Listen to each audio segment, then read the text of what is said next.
গতকাল হলো অতীত, আগামীকাল একটা রহস্য, কিন্তু আজকের দিনটি একটি উপহার। এ কারণে একে বলা হয় প্রেজেন্ট। জীবনে আমরা কত কিছু হারিয়ে ফেলি। ভোর হলে রাতকে হারিয়ে ফেলি, দুপুর আসলে যেমন সকালটা হারিয়ে যায়, সন্ধ্যা নামলে গোধূলি সীমানায় আলো হারিয়ে যায়। এই চলে যাওয়া মুহূর্তরা কখনোই ফিরে আসে না। ঠিক তেমনি জীবন থেকে একটি বছর চলে গেলে আর কখনোই ফিরে আসে না, পড়ে থাকে শুধু স্মৃতিগুলো।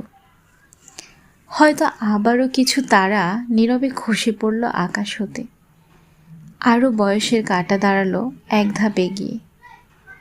আবারও অজ্ঞাতনামা কিছু বুনো ফুল ভেসে গেল জলের স্রোতে। হয়তো কিছু গল্পরা জন্ম নিল নতুন উপসংহারের অপেক্ষায়।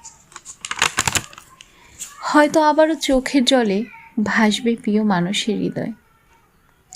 তখনও হাজার আলোকবর্ষ দূরে চাঁদ হাঁটবে একই পথে, একই অক্ষরেখায়।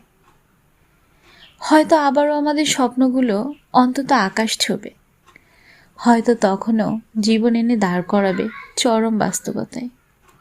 তবুও নতুন বছরের প্রারম্ভে হৃদয় ভরে উঠুক পূর্ণ উদ্যমে, আনন্দের সাথে সাহস যোগাক আবারও জীবন সংগ্রামে। শুভ নববর্ষ।